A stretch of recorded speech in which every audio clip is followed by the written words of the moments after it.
Hi, my name is Brin. I'm also known as Paul. Um, Laura sent me an email in response to videos that I post on YouTube, asking if I would participate in her survey. I am looking onto the site because I'm kind of looking at the questions that she asked to incorporate into what I'm going to say. I identify, my gender identity is bigender. Bigender is part of the transgender umbrella, or falls under the transgender umbrella. It's from the sounds of her communication with me, it sounds like most of your class isn't familiar with gender identity or variations thereof. Gender is more than just identifying as male or female, and in simplest terms, gender is the identity in between your ears, whereas sex is between your legs. Everyone is assigned a sex at birth, and for most people, for cisgendered people, that sex that they're assigned correlates with, or they're assigned a gender at birth based on their sexual characteristics, their sex organs. For most people, for the cisgendered, that assignment matches the identity that they feel inside, their gender identity inside. For some people, that gender identity and that sex assigned at birth do not match, and so they're called transgendered. The opposite of transgender being cisgendered, which means that it's the same. Your gender identity and sex assigned at birth are the same. So for transgender, there's different. Bigender, means that there's a couple different definitions. Definitions, sort of a homegrown term, so it's come to mean a couple different things. But for me, it means that I identify as both male and female, and some days I identify more male and present that way. Some days I identify more female and present that way. Clearly you got me on a girly day. So I was assigned male at birth, and for the most part was okay growing up as a boy. I don't regret it, but I did know very early on that I wasn't like other boys, and I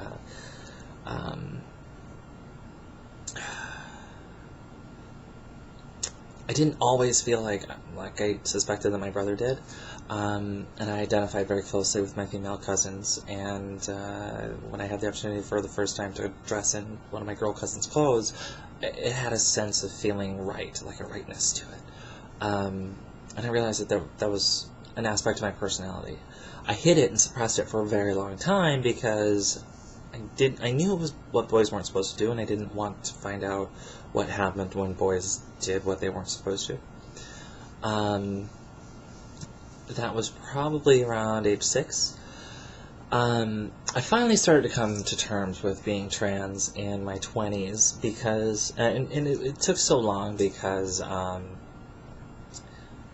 I knew I wasn't transsexual. I knew I didn't want to transition full-time from male to female, so it was very confusing. At the time, the internet wasn't as widely available as it is now. I know it's hard to imagine, but it's true.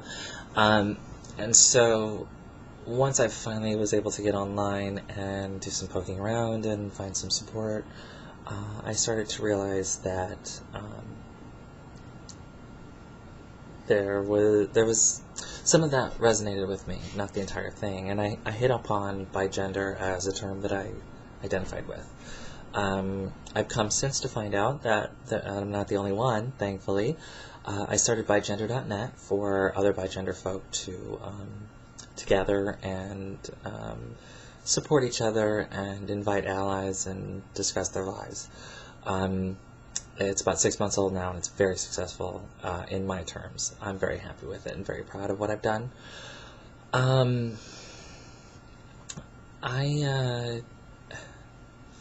If I don't get to express my female side, I get sort of antsy and sometimes even a little irritable because I feel like I'm forced into a role that I'm not choosing. So, every other week I don't have my my kids. My ex does, and so I have a little more freedom to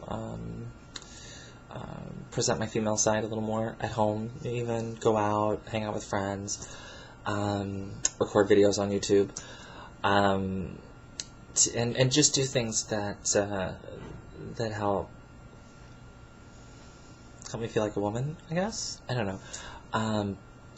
Let's see. Well, since this is not going beyond the classroom, I also started hormone replacement therapy 15 months ago. Yeah, just about 15 months ago. So what that involves is taking drugs that suppress testosterone in my system and taking estrogens to replace that. And what that's allowed to happen is for me to develop a more feminine figure. I've grown breasts, and having two gender identities, my body now sort of feels the way that my mental map, it now matches my mental map a little more. Let's see, she asks if I'm scared if I might regret it. Possible. I mean, I have forevermore given up going shirtless at the beach. I can't do that anymore. It makes public swimming areas somewhat difficult if I have kids with me. If I have my kids with me, I'm not, it's kind of creepy. Because I don't present my female side for the most part around my girls. So, you know, I have to wear a sports bra or a binder and a shirt to cover them up, and just hope that it hides as well as it can. But that's about the only regret. I mean, I feel more comfortable and happy with a body that matches what, you know, what I want it to look like. Similar to when women get breast implants or people lose weight. You know, my body feels like my home now, and it's not uncomfortable being in my own skin. I have received just boatloads of support. I was lucky enough to get a couple of girlfriends that really helped me find my feet and sort of develop my femininity without making all the mistakes of any 13-year-old girl. My family has been amazingly supportive, especially for a family that doesn't have any other queer kids in it. I was very concerned that I would be rejected for that reason, and that's not been the case at all. They've welcomed me. I'm part of the family, and nothing changes that. So I've been very lucky. I did get a little bit of trans bashing from my roommate's son, who was going through his own problems at the time, and was just really lashing out, and I just happened to make a handy target. So it didn't really bother me. I'm very confident in who I am, very happy with who I am. I think I'm very lucky in that, in general, I pass. Most people don't know that I'm trans when I'm out and about.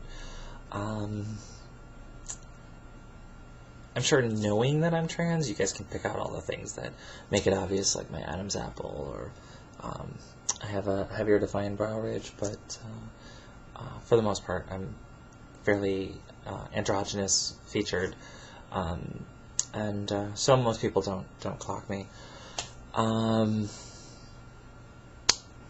I wanted to discuss this question, and it sounded to me like you as classmates had helped put this together for Lauren. Originally she asked, have you been able to hold a relationship since coming out? At what point have you told your partners, and what kind of reactions have they had? I objected to that question very strongly, because hold a relationship doesn't have any actual meaning. I could ask you as cis people, have you been able to hold a relationship since you I don't know, came of drinking age, bought a new car, any event in your life that you can mark as a before and an after. If I break up with my girlfriend, does that mean that I couldn't hold a relationship after any transition? Or, am I not a real person now because there's been some transition in my life? Or, other trans folk, are they not actual people capable of holding a real relationship? Like, meaning, are we so mentally disordered that we're incapable of real human interaction? That's not the case. We're people just same as anybody else. We all have our differences, and some people are better at making relationships, some are not, just like any two cis people. One person's going to be great at making relationships, one not. So I really didn't like this question at all. And I know I'm not supposed to really be talking about the questions, but I had to take the opportunity. And the reason I really wanted to talk about it, hopefully she shows this part in class. Her response was, this question was added because I wanted the discrimination to be recognized. It is nothing against you personally, but for some people it has become harder to be in an intimate relationship since coming out. That's true for gays as well as trans folk. It's true. Since coming out. This is not an insult to you at all, but more an insult to the general population on how we judge other people and our social norms. A good majority of men that I have known throughout my life are very proud. It's in quotes, but I don't know what it means. And we were discussing in my class what the general reaction would be if a man met a woman at a bar and took that woman home and was to later find out in the past, say, she had been a man. It was interesting, and I was interested in finding out if the reaction expressed by my classmates truly happens, or if people have been more open-minded and supportive. So, by those statements, it sounds to me like when she brought up the idea that a man might meet a woman in a bar, take her home, have drinks, be intimate, I don't know, and find out that she was assigned a male sex and gender at birth, that you assumed there would be poor reaction, or disgusted, or would feel deceived. These are all feelings that very actually happen in real life. And it's a very big danger that trans folk in general, trans women, I think especially, face.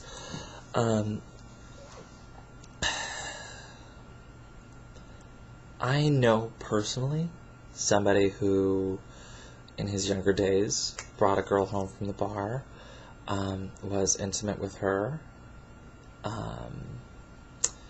and discovered halfway through that she was preoperative, and was trans.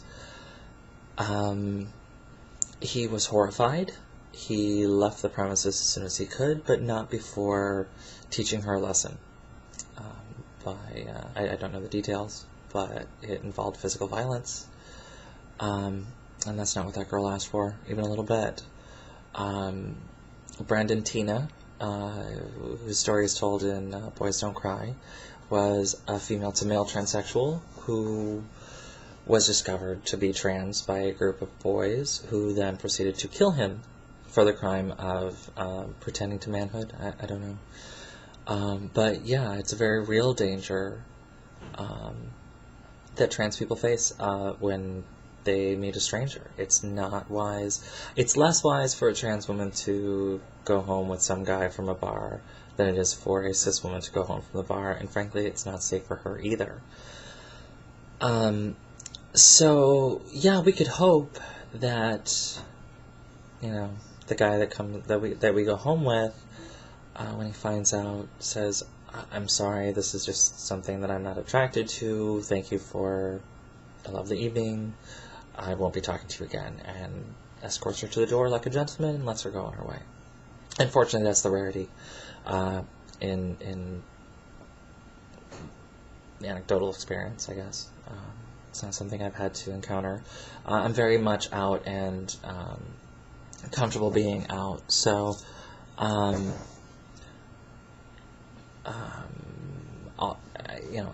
any potential partner knows that I'm trans to begin with and is aware of it going in. for me personally. But, you know, some women live stealth. Some trans folk live stealth, which means that they are living full-time as a man or a woman, and, you know, don't advertise that they're trans, nor should they have to. So, yeah, it's dangerous, and it is possible to have a very deadly or bad experience with a stranger when they find out you're trans. I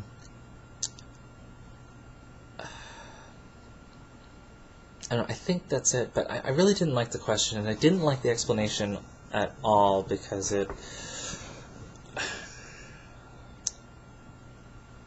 there's just assumptions and implications in there that make us sound other than human, other than real people.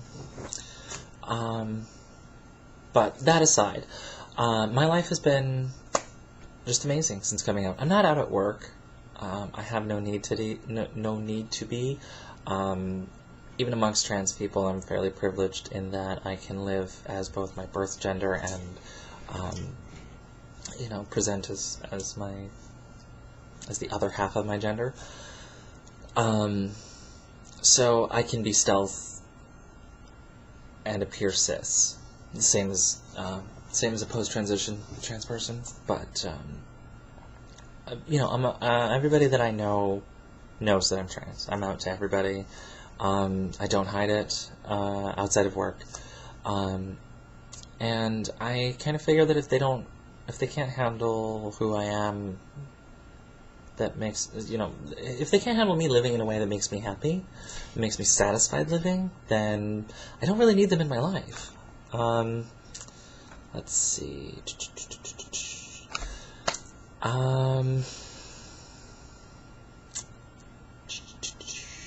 trying to make sure that I kind of hit everything. I guess I'm really lucky in that I haven't hit a lot of discrimination. A lot of trans folk are not so lucky.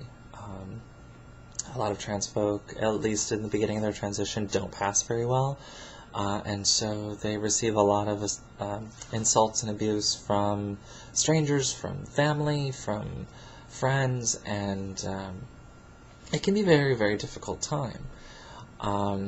Some folk never get past that, and there is a much higher incidence of suicide among trans folk than among other LGBT folk, than among the population at large. So it's fairly epidemic, and it's no small matter to have your gender not match the body that you were given. It can be very painful for a very long time, and it can be very expensive to address that. You know, hormone therapy is not cheap. Any surgical procedure is prohibitively expensive, especially for anybody, you know, in the lower income bracket. So, I don't know, I guess if I had any advice, remember that we're people, and have some compassion, and treat us like people too. Never ask a trans person a question that you would not want directed at you. Specifically, well, a couple of these questions that I've already answered are examples. Don't ask about their transition plans. Don't ask about anything to do with medicine. Don't ask, you know, if it's something that you would prefer stay between you and your doctor, don't assume that the trans person is more willing to share it than you would be. Don't ask about what's in their pants or skirt. I don't want to know what's in yours. You have no right to know what's in mine. Don't approach somebody, a stranger, that you suspect might be trans, even if you're going up to tell them just how supportive you are. It's horrifically embarrassing for all parties involved, especially if you're wrong. And I will leave you with a quote from Ricky Ann Wilkins in her list, 17 Things You Don't Say to a Transsexual. Don't number 3. Well, I want you to know that I certainly consider you a woman. It is a never-ending source of wonderment that well-intentioned, otherwise very well-brought-up people say this to me with a light of total sincerity in their eyes for which any self-respecting Cocker Spaniel would kill. Unfortunately, this assurance turns on at least 4 assumptions which upon closer inspection prove to be unfounded. A. My gender is a subject about which reasonable people might be expected to reasonably differ. B. My gender is a topic that is currently open for discussion. C. My gender and your perception of it is something about which I am seeking some reassurance. And D. You, since you are a non-transsexual, are in just the providential position of providing me with this reassurance I so desperately seek. Very sage advice. Laura, I hope that helps you out, and I'm sure this is a very long video and you're not going to show the whole thing, but please let me know if there's anything else I can do for you.